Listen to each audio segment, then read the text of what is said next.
He dies as well. Watt is entrusted with a very important task, which he executes more successfully than his buffoonish characterization to date should allow. This letter reflects everything we hear being dictated. However, the fact that I can tell that means it is not being written in a version of English native to the 1400s. Cockadoodle ones! I shall not deny him. Guys, this movie has a lot of Bible. I'm about this phony close, mate. I swear to God, Quasimodo. Referencing a book that won't be written until 1831, unless Watt has decided to insult this Frenchman by calling him the first Sunday after Easter inspired by Quasimodo Geniti Infantis, which, to be fair, would also be a sin. This needlessly CG'd reflection. Losing would contradict your self-love, and losing would show your obedience to your lover and not to yourself. Lover is a strong word for two people who have shared a single dance, one argument, and a crowdsourced letter. I will not lose. Then you do not love me. This manufactured conflict is pointless, infuriating, and exists purely because hundreds of years ago, some asshole, probably Dickens, thought that grand gestures and ultimatums make for better love stories than actually having a fucking conversation.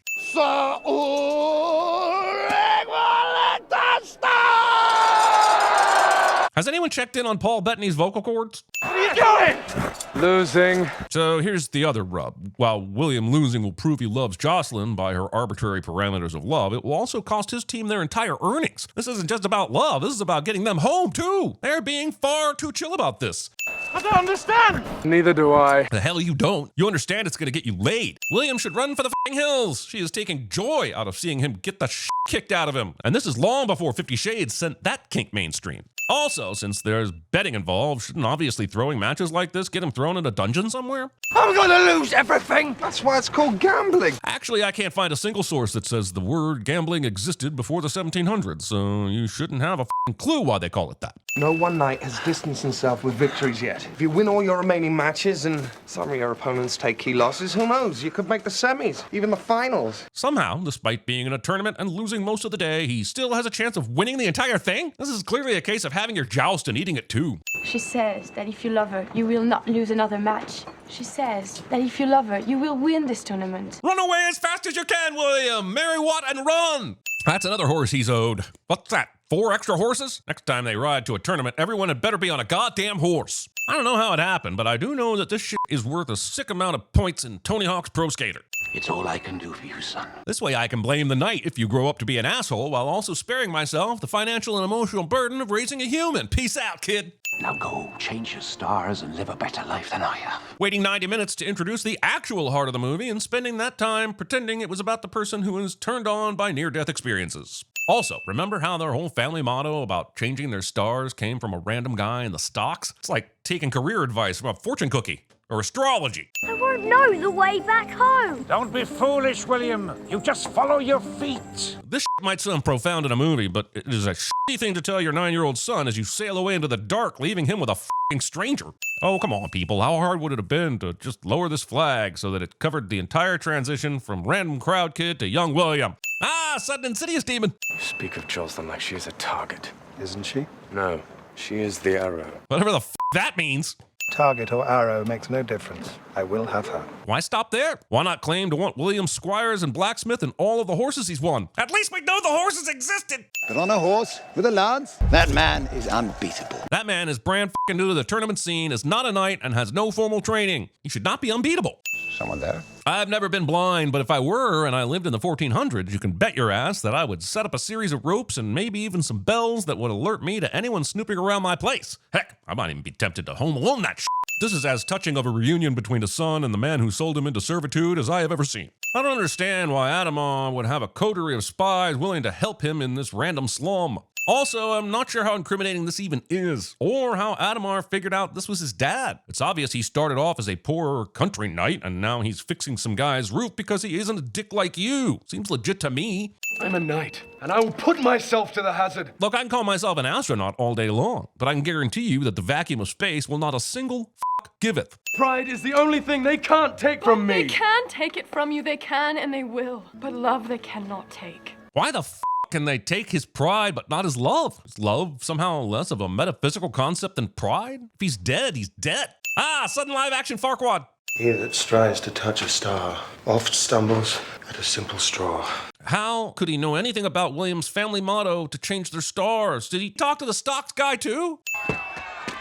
Kids. Why is William the only one who gets thrown into the stocks? Shouldn't they all be thrown in it since they're his co-conspirators? Off with their heads, I say! I appreciate his friends coming to help him. I would appreciate it more if he hadn't spent the entire movie fawning over Jocelyn instead of forging stronger relationships with his crew. Prince Edward saves the day, but couldn't he have done this sooner? Did he have to let it get all the way to the stocks? Is he the Prince of Drama? He may appear to be of humble origins, but my personal historians have discovered that he is descendant from an ancient royal line. If you go back far enough, everyone is connected to royalty of some sort. So this is some loophole-ish BS that everyone just accepts. It's nothing but spun sugar and bootblack. Which I'm now going to have to make all over again because your ass couldn't trust me and wanted to be all dramatic and shit.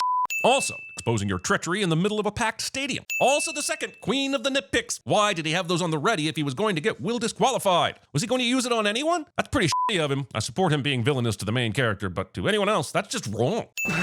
Oh, God. I'll fetch the surgeon, Will. Roland, you're the surgeon now. Why the is that the case? Shouldn't the surgeon be at the scene of the most dangerous sport in the tournament? He's tipped it. Except this doesn't look like it has a tip at all, which means someone forgot to put it on. Or it's still inside William and they should get the actual fucking surgeon. Dirty son of a bitch! Why aren't they turning in Adamar for cheating? Isn't there like a commission for fair jousting or something? You need more padding.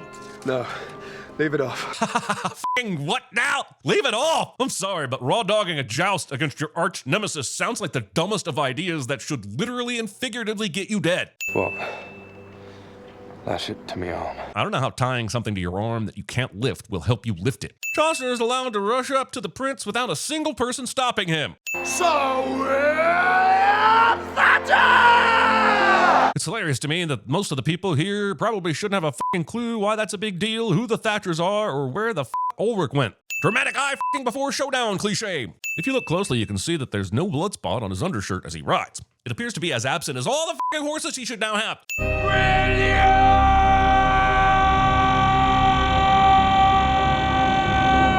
No, I mean William. Adamar just kind of decided to not even aim for William on this last run, despite being a hugely unarmored target. Welcome to the new world. I once watched a version of this movie which was edited for time and they cut out this part. None of the romance subplot, none of the montages, but this part, the best fucking part. I'm still mad about it, but not about this part. This part I like. Just in case you forgot what happened 15 seconds ago, here it is again. Loads of these people were cheering for Adamar, but not a single one can be found bemoaning his loss. Not even the people who undoubtedly lost money on this matchup. He could barely lift his arm before, but he looks fine now. If he had an insurance claim out, someone would be accusing him of fraud right now. Every post-credit scene ever.